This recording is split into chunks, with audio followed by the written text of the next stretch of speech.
한국경제TV를 사랑해 주시는 가족 여러분 안녕하십니까? 파워 인터뷰 박정윤입니다.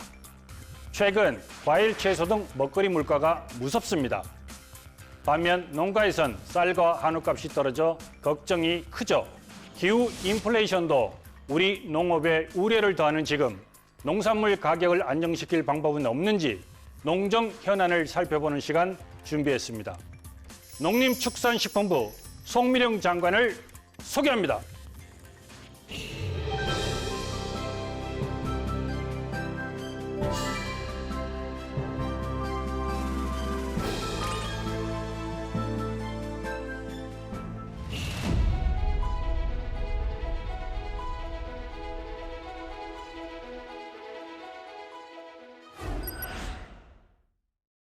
네, 이 자리에는 농림축산식품부 송미령 장관 나와 계십니다. 어서 오십시오. 안녕하십니까. 자, 우선 조금 늦은 감은 있지만 이 농정 사상 첫 여성 장관으로 취임하신 걸 다시 한번 축하드리겠습니다. 고맙습니다. 화이팅! 네, 자, 네, 고맙습니다. 꾸준하게 잘 되실 네, 진짜 네, 진심으로 네, 바라겠습니다. 네, 고맙습니다. 67대 장관이시죠? 맞습니다. 예, 오랫동안 이제 농촌에 대한 연구도 하시고 또 그런 기관에 오래 계셨고 또 이렇게 장관으로 취임되면서 좀 남달랐을 것 같아요. 어떤 각오로 네. 좀 임하고 계시는지. 제가 장관으로 취임했을 때 우리 농촌 현장에서는 그 가축질병이 한참 막 창궐하고 있었고요. 예. 근데 그다음에 또 작년에 사과, 배 농사 이런 게 잘 안 돼서 물가 문제가 굉장히 이슈였습니다. 네. 그래서 그런 현안들 대응하느라고 굉장히 분주했고요. 그러면서도 우리 농업농촌이 좀 지속 가능하려면 그 미래를 위한 준비를 해야 된다라는 생각에서 스마트 농업, 그다음에 청년 세대 유입 뭐 이런 것들에 대한 그 미래 준비 요 이슈에도 상당히 그 매진을 하여 왔습니다. 네.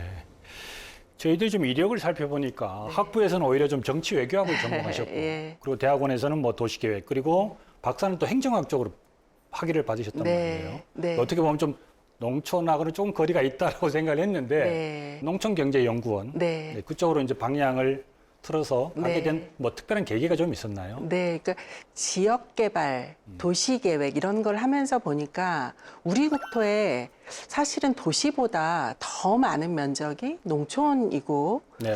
농촌과 농업이 없으면 또 삶이 지탱되기 어려운데 너무 세상의 모든 주목하는 것이 도시 중심으로만 보고 있더라고요. 예. 그래서 그 이면을 보게 됐습니다. 우리 국가가 지속 가능하려면 농업과 농촌을 좀 들여다봐야 되겠다. 뭐 이런 생각을 자연스럽게 하게 됐고요. 그래서 농촌경제연구원이라는 곳에 그 운이 좋아서 네. 그 입사를 하게 되었고 연구를 하다 보니까 그런 확신이 점점 더 강화가 되었습니다. 네. 장관으로 취임하시면서 이제 부처 직원들한테 네. 일성으로 얘기한 부분들이 좀 있나요? 제가 제일 강조한 것은 현장이었습니다.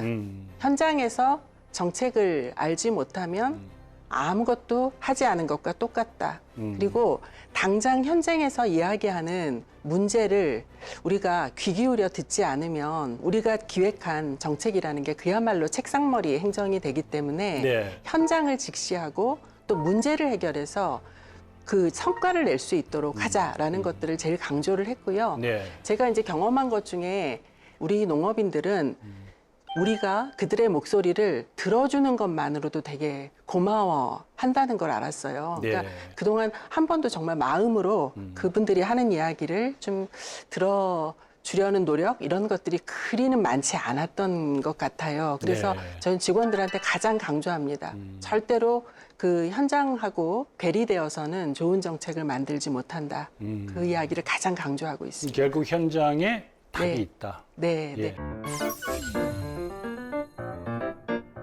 그 농촌의 균형 발전에 대한 연구를 많이 하셔서 농가의 불안정한 소득에 대한 부분을 어떻게 좀 해결할 수 있을까 네, 이런 거에 대한 네. 대비책이나 해결책 이런 것도 많이 내놓으신 것 같은데 네. 어떤 게 좀 있습니까? 저희가 지금 한국형 소득 경영 안전망이라는 것들을 지금 구상을 하고 있습니다. 네네. 근데 이제 그 한국형 소득 경영 안전망은 뭐냐면요. 유럽식의 직접 지불제라는 게 있습니다. 네. 그러니까 이거는 생산 중립적인 우리 보조 프로그램이라고 이야기를 하는데요. 네. 농가가 무슨 작물을 하든지 그 개의치 않고 일정 면적의 농업을 하는 농가들한테 그 안정적으로 그 말하자면 직접 지불을 하는 겁니다. 네네. 그래서 유럽식의 직접 지불제와 미국식의 그 정책보험이 있습니다. 그러니까 본인 책임으로 우리도 뭐 실손보험 들은 것처럼요. 네. 본인 책임으로 일정 정도 보험금을 납입을 하고 그 수급 관리라든가 뭐 이런 데 참여를 하게 되면 네. 소득이 어떤 이유로든지 불안해졌을 때 그 본인이 그 보험을 가입한 그 약정에 따라서 소득의 일정 부분을 보상을 해줄 수 있는 뭐 이런 형태의 그 정책보험을 함께 결합을 해서 네. 농가가 안심하고 걱정 없이 농사를 지을 수 있도록 그런 최소한의 소득 경영 안전망을 구축하는 뭐 이런 작업들을 진행을 하였습니다. 자, 지금 얘기가 이게 약간 좀 어려울 수도 있는데 네. 자, 이게 어떤 얘기냐면 이게 직불이라는 건 직접 돈을 지급한다는 얘기입니다. 맞습니다. 직접 지불한다고 해서 네. 직불이라는 얘기인데 네. 지금까지는 일정량의 토지를 갖고 있거나 그 토지에 농사를 지으면 물론 그게 이제 뭐 유기농 또 하면 친환경, 예, 친환경 이렇게 하면 네. 돈을 조금 더 주는 거죠. 맞습니다. 예, 그렇게 주는 이유는 네. 이 농업이라는 것이 사실 국가의 어떤 뭐 이 먹고 사는 아직 중요한 맞습니다. 문제이기 때문에 네, 네. 이게 이제 우리나라만 주는 것도 아니고 유럽도 유럽에서 하고 그렇게 네. 예, 하고 있고요. 이런 부분하고 네. 또 미국식 어떤 보험 부분이 들어가는 거죠. 네, 자기 책임으로 예. 보험료를 납부하고 예. 말하자면 보험을 들어놓는 겁니다. 네네. 근데 자연 기후 때문에 혹은 뭐 너무 수량이 또 오히려 많아서 소득이 떨어지거나 뭐 네. 이런 여러 가지 문제로 나의 수입에 일정 부분이 굉장히 감소했을 때 그 부분을 내가 이미 보험을 들었으니까 그것에 대한 보상을 해준다라는 것입니다. 네. 그러니까 그게 이제 공익직불제로 변경이 되면서 네. 기본형 공익직불제,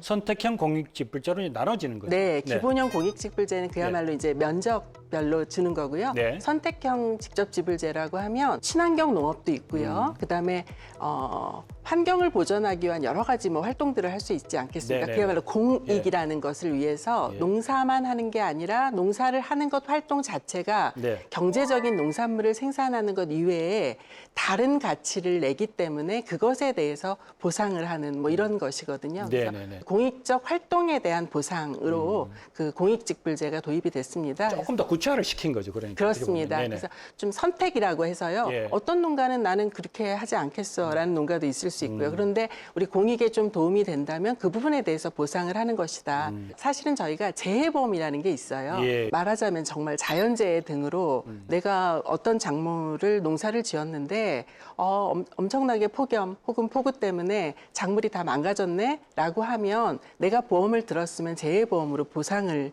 하는 지금 프로그램이 있습니다. 그런데 이제 수입 안정보험은 재해보험은 작물의 그러니까 생산량에 대한 것들만 보상을 해줬다면 네. 수입 안정보험은 생산량 곱하기 가격까지 있는 거죠. 그래서 나의 수입에 대한 보장을 해줄 수 있는 새로운 형태의 보험 방식인 그 겁니다. 가격의 기준은 그럼 뭡니까? 가격의 기준은 5개년 평균 동안 그 작물의 시장 가격이 있을 겁니다. 예를 뭐 양파면 양파, 뭐 감자면 그렇죠. 감자. 예. 그래서 5년 평균의 시장 가격을 기준 가격으로 하려고 그렇게 지금 설계를 하고 있습니다. 알겠습니다. 자, 이제 양국법, 농안법 개정에 대해서 좀 얘기를 해봐야 될 것 네. 같은데요. 이게 아마 21대 국회 때부터 야당이 계속 좀 개정을 맞습니다. 해달라고 지금 얘기를 계속 하고 있는 것 같아요. 네. 저희들이 좀 조사를 해보니까 양국법이라는 게 이제 식량 안정을 위해서 곡물의 생산, 유통, 수입을 관리하는 법률. 맞습니다. 주로 이제 쌀, 보리, 콩, 밀 뭐 이런 거고. 네. 농안법은 이외에 이제 농수산물 유통 및 가격 안정에 관한 법률입니다. 네. 주요 쟁점이 뭡니까 그러면? 양국관리법은 핵심은 이렇습니다. 왜 그러면 남는 쌀을 정부가 의무 매입해라. 네. 라는 게 핵심입니다. 그 지금도 그럼 의무 매입하는 건 지금은 아닌가요? 사실은 재량 매입이라고 할 수가 있습니다. 정부가 수급 상황을 보고 있다가 이게 너무 쌀 가격이 떨어지거나 쌀이 너무 소비량에 비해서 많이 생산돼서 남는다라고 하면 정부가 재량 매입을 하는 겁니다. 네. 그리고 저희가 법으로 정해놓은 거는 이게 초과 생산량이 뭐 말하자면 3% 이상 뭐 하면은 뭐 이렇게 하도록 이렇게 돼 있습니다. 지금도. 네. 그런데 저희가 양국관리법을 문제가 있다고 하는 이유는 이것이 의무 매입이라는 것이 법률의 지금도 하고 있는데 명문화되는 순간 야당이 주장하는 거는 의무 의무 매입을 네. 하라는 것인데요. 그게 명문화되는 순간 우리 농가 입장에서는 가장 말하자면 용사짓기 용이한 것이 쌀농사이거든요. 네. 왜냐하면 기계화율이 100%이기 때문에요. 그러니까 고령농도 좀 쉽게 농사지을 수 있어요.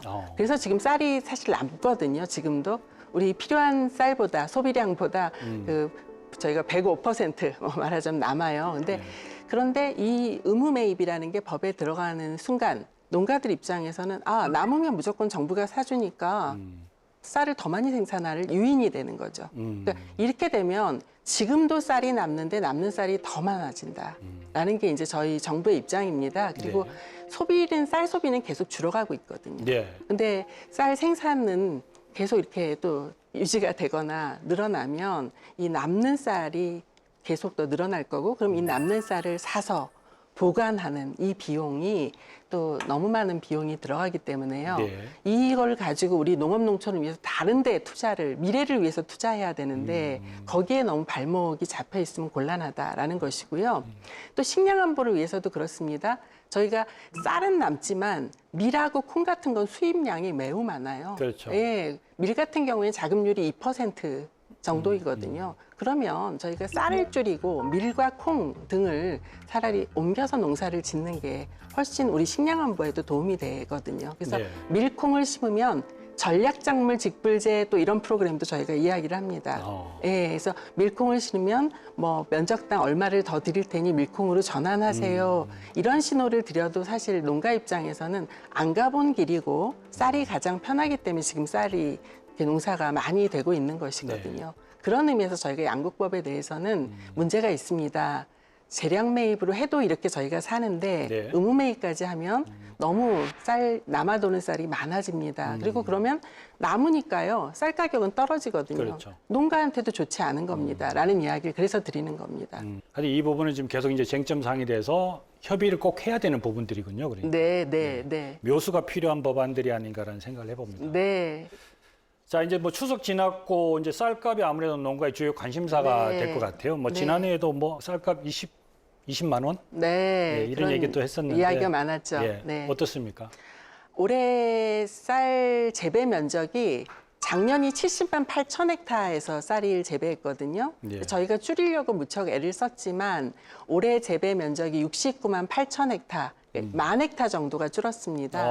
그래서 지난 9월 10날 저희가 민당정 협의회를 통해서 그 2만 헥타의 그 벼 재배 면적에 대해서는 사전 격리를 했습니다. 그래서 2만 헥타를 일단 줄였고요. 그럼에도 불구하고 올해 작황이 그 굉장히 괜찮다고 한다면 그 소비량 대비 그 초과 물량이 나올 것이다라고 생각을 합니다. 그래서 저희들이 그 역대 2005년 이후에 제일 빨리 수확기 대책을 발표한 게 9월 10일이었는데요. 이제 곧 10월 달이 되면 통계청에서 예상 수확량을 발표를 합니다. 그럼 예상 수확량을 보고요. 저희가 초과 물량, 그러니까 소비량 대비 초과 생산량에 대해서는 격리를 하려고 합니다. 그리고 11월에 확정적으로 통계청에서 그 벼 재배 면적이 이제 발표가 되고요. 생산량이 나옵니다. 그렇게 되면 저희가 추가적으로 필요한 또 조치를 하려고 계획을 하고 있습니다. 물론 뭐 좀 전에도 그런 말씀을 하셨는데 이게 쌀이라는 게 이제 그 수요는 점차적으로 줄잖아요. 공급은 또 계속 늘어나고 고민이 많을 것 같아요. 이거 뭐 안정화 대책 같은 건 없나요? 그래서 저희가 지금 생각하는 것은요. 지역별로 할당을 좀 해준다거나 그 의무적으로 재배 면적을 신고를 해서 그 벼재배 면적을 좀 감축시키자. 생산 단계 생산을 좀 줄이자라는 것을 하나 생각하고 있고요. 그다음에 그 단수, 그러니까 말하자면 생산성을 높이기 위해서 많은 쌀을 생산하기보다는 맛있는 밥, 맛있는 밥을 지을 수 있는 쌀을 생산해야 소비자들이 소비를 좀 늘 수 있다 이렇게 생각을 하거든요. 그래서 생산성을 높이지 않고 맛있는 밥을 좀 드실 수 있도록 그렇게 해보자라는 이야기도 하고 있고요. 그다음에 조금 더 그 뭐랄까 쌀의 소비처 이걸 좀 확장해보자. 가령 밥 자체가 아니라 뭐 전통주라든가 쌀 가공식품 이런 것들은 소비가 늘어날 수 있는 대목이니까 그런 소비도 좀 늘릴 수 있도록 해보자 등등의 그 구상들을 좀 하고 있습니다. 이에 대한 대책이 곧 발표되죠? 네, 그렇습니다. 저희가 10월 달에 그 통계청에서 그 예비 생산량 네. 이것이 발표됨과 동시에 저희들이 이런 구상들을 좀 발표하려고 합니다. 알겠습니다. 장관님 오시면 꼭 이걸 좀 여쭤보고 싶었는데 네. 쇠고기를 사 먹는 저 입장에서는 그렇게 이게 가격이 안 떨어진단 말이에요. 네. 이게 체감적으로. 네. 그런데 이제 우리 축산 농가들은 항상 이제 그 송아지 값이라든지 소값 떨어진다고 이제 아우성을 치고 네. 난립니다. 네. 근데 이 어떤 중간에 무슨 유통에 문제가 있는 건지 어떻게 진단하고 계세요? 기본적으로 소를 우리가 이제 고기로 먹게 되면요. 네. 도축을 해야 되고요. 예. 그다음에 뭐 발골하고 지육하고 이런 가공 과정이 들어가잖아요. 그래서 이 소 같은 경우에는 유통 비용 자체가 한 48% 정도 될 겁니다. 평균적으로. 그래서 저희들이 생각하고 있는 거는 한우 농가들 입장에서는 이 40개월 정도 동안 말하자면 길러야 되잖아요. 네. 사료값이 그만큼 들어가고, 근데 사료값은 또 굉장히 비싸거든요. 그래서 한우 사료값을 좀 줄이면서도 소비자 입장에서는 조금 뭐랄까 싸게 먹을 수 있는 방법, 먼저 이런 거를 좀 고민을 했어요. 그래서 네. 지금 몇 가지 대책을 생각하고 있는데 네. 일단은 생산 사육 기간이라 그러나요? 이거를 꼭 30개월까지 이렇게 비육을 시키지 말고 한 24개월 영일 때 말하자면 소고기를 먹도록 하면은 사료값을 줄일 수 있고, 그다음에 최근의 식생활 변화에 따르면 뭐 스테이크나 이런 용도로는 또 그 소고기가 적합할 수 있거든요. 그래서 굳이 이렇게 뭐 우리가 2+, 1+ 이렇게 마블링된 이런 등급이 아니라 네. 이 24개월 이런 소에 맞는 등급제도 새로 좀 만들어 보자라는 이야기도 하고 있고요. 네. 유통비용 뭐 이야기를 많이 하시니까 직거래라든가 온라인 거래 등을 좀 확대를 해보자. 그리고 농협이 선도적으로 가격을 좀 낮추면 네. 다른 유통업체로도 좀 확대할 수 있다. 뭐 등등의 여러 좀 대책들을 고려를 하고 있습니다. 스마트팜, 아, 기후변화에 대한 이제 스마트팜에 대해서 아마 그 어느 때보다도 인식이 굉장히 높아질 것 같아요. 맞습니다. 여기에 대한 어떤 정부의 대책 같은 게 좀 있을까요? 네, 저희가 스마트 농업 육성법을 작년에 제정을 하였습니다. 네. 그래서 원예 농산물이라 그러죠. 온실 같은 경우에는 30%, 그다음에 축사 같은 경우에는 40%를 스마트 농업으로 전환하겠다라는 목표를 세우고 있습니다. 네. 그래서 그에 적합한 뭐 여러 가지 청년들이 좀 투입돼서 참여할 수 있도록 하는 것들, 그다음에 산단이나 이럴 때 스마트 팜이 좀 들어갈 수 있도록 하는 거, 그다음에 기업들이 솔루션이라고 합니다. 그 솔루션을 개발한 것들을 농가에 보급할 수 있도록 하는 거, 먼저 여러 차원에서 스마트 농업을 앞으로 좀 확산하고 육성하기 위한 노력들을 하고 있습니다. 이게 이제 설치비나 이런 것들이 좀 많이 들어가잖아요. 그런 편입니다. 그 금융에 대한 지원도 좀 들어가나요? 물론입니다. 그래서 특히 청년들 같은 경우에는요,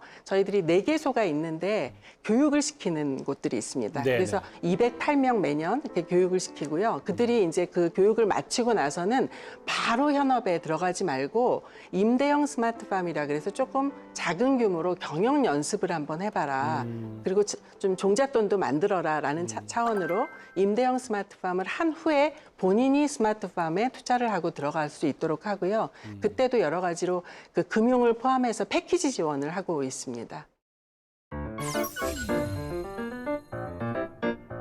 추진 중인 사업 중에 농촌 체류형 쉼터. 아, 예. 네, 이게 아주 이제 좀 제가 봐도 조금 괜찮은 것 같다 이런 생각 좀 많이 드는데 네. 여기 12월 도입을 좀 앞두고 있죠? 맞습니다. 어떤 겁니까? 농막 들어보셨죠? 네네네. 농막 같은 경우에는 6평 정도 되고요. 사실은 그게 농사 짓다가 잠시 쉬는 공간이라서 거기서 취식을 하거나 숙박을 하는 것은 원칙적으로는 안 되는 거거든요. 근데 네. 실질적으로는 수요가 매우 많았어요. 그래서 그 국민들의 어떤 수요를 좀 반영을 하고 농촌에 귀농귀촌 하시려는 분들이 미리 한번 좀 농촌에 머물면서 경험하게 할 수 있도록 한다는 취지에서 저희가 농촌 체류형 쉼터를 농지에 가설 건축물 형태로 10평 규모로 설치할 수 있도록 네. 그렇게 했고요. 예. 이것은 이제 시행령 개정을 앞두고 있고요. 12월에 시행령 개정으로 바로 이용이 가능합니다. 근데 다만 지자체 등에서 좀 넓은 면적의 이렇게 말하자면 체류형 쉼터를 설치하고 임대도 할 수 있고 이런 단지 네네. 형태도 내년에 저희가 농지법 개정을 통해서 좀 그런 것까지도 확대해 보려고 생각을 하고 있습니다. 알겠습니다. 네. 농경연에 근무할 때 네. 그 농촌 균형 발전에 대한 연구를 참 많이 하셨는데 네. 그 소멸 대응 전략 아, 예. 이거 어떤 겁니까? 소멸 대응 전략은요, 이번 저희가 3월 달에 우리 농식품부에서 발표를 했습니다. 잘 아시는 것처럼 이 소멸이란 말이 썩 좋은 말은 아닌데요. 네. 농촌의 인구가 많이 줄고 고령화도 심하지 않습니까? 그래서 이렇게 되면 좀 활력 자체가 떨어져요. 그래서 소멸 대응을 한번 어떻게 해볼지 우리가 구상을 해보자라고 한 건데 저는 그렇습니다. 귀농 비촌이라는 거 완전히 이제 정주지를 옮기는 것이잖아요. 그렇죠. 근데 우리 대한민국 전체 인구가 줄고 있는 상황에서 귀농 비촌 인구가 앞으로도 그렇게 숫자적으로 많이 늘어날 가능성은 많지 않거든요. 하지만 국민들의 그 라이프 스타일 이렇게 이걸 보면은 나는 4일은 도시에서 열심히 일하고 3일은 농촌에 가서 살고 싶어. 이렇게 4도 3촌 라이프 스타일을 꿈꾸시는 분도 있고요. 예. 젊은 청년 중에서는 조금 다른 이유로요. 농촌에 가서 나는 새로운 비즈니스를 좀 해보고 싶어.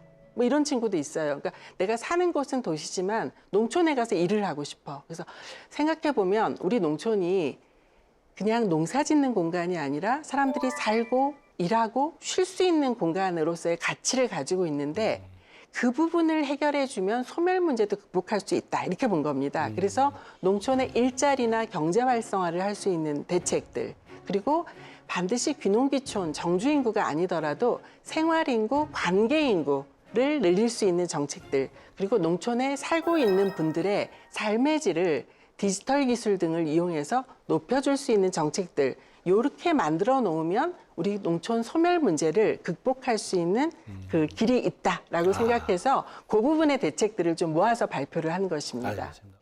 자, 이제 마지막 질문을 드려야 될 것 같습니다. 올해 그 조사에 의하면 네. 농가 인구가 208만이나 됩니다. 네. 자, 이분들한테 꼭 하고 싶은 이야기나 아니면 이제 장관 취임하셔서 나는 꼭 이 일을 해야 되겠다라는 포부 마지막으로 좀 얘기를 해주시면 고맙겠습니다. 네, 저는 우리 농업 농촌이 미래에도 지속 가능하려면 큰 전환이 필요하다고 생각합니다. 그 전환은 첫 번째는 그 세대 전환입니다. 네. 그러니까 지금 우리 고령화가 굉장히 심하고 그렇기 때문에 청년들이 좀 들어와서 아주 자연스럽게 세대 전환이 돼야 우리 농업 농촌 지속 가능하다라고 생각을 하고요. 두 번째는 지금 기후 변화가 엄청 심하잖아요. 네. 그래서 오늘이 가장 좋은 날이다 이렇게도 말씀을 하시는데 네. 이 기후 변화에 대응하려면 스마트 농업, 디지털 기술 전환이 이루어져야 된다. 우리 농업 분야에도 이렇게 생각을 합니다. 그리고 세 번째로는 우리 농촌이 더 이상 농사 짓는 공간이 아니고 모든 국민들이 살고 일하고 쉴 수 있는 공간으로서의 가치 있는 공간이기 때문에 이 가치를 부여할 수 있도록 농촌 공간에 대한 개념과 전환이 이루어져야 된다 이렇게 생각을 합니다. 그래서 이게 3대 전환이 되어야 우리 농업 농촌 지속 가능하다고 보고 이 3대 전환의 방향으로 우리 농업 농촌의 구조를 바꿀 수 있도록 하겠습니다. 그리고 우리 농업인들 입장에서는 걱정 없이 농사 지을 수 있도록, 그리고 우리 국민들께서도 수급에 대한 불안 없이 우리 농축산물을 소비하실 수 있도록, 그리고 우리 농촌이 국민들의 삶의 공간으로, 쉼의 공간으로 가치 있게 변화될 수 있도록 그렇게 저희 농식품부가 최선의 노력을 다하겠습니다.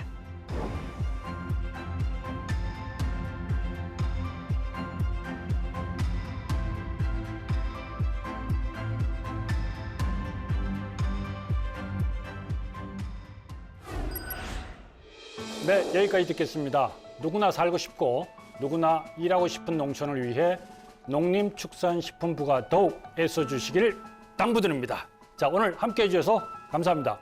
고맙습니다. 박정윤의 파워 인터뷰, 오늘은 송미령 농림축산식품부 장관과 함께했습니다. 저는 다음 이 시간에 다시 찾아뵙겠습니다. 시청해 주셔서 고맙습니다.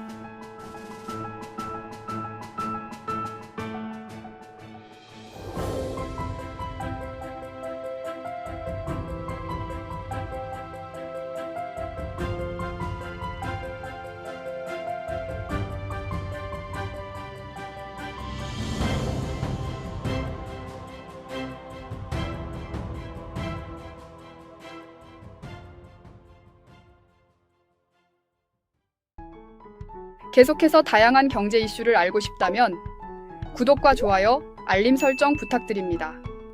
AI 캐스터 권미정이었습니다.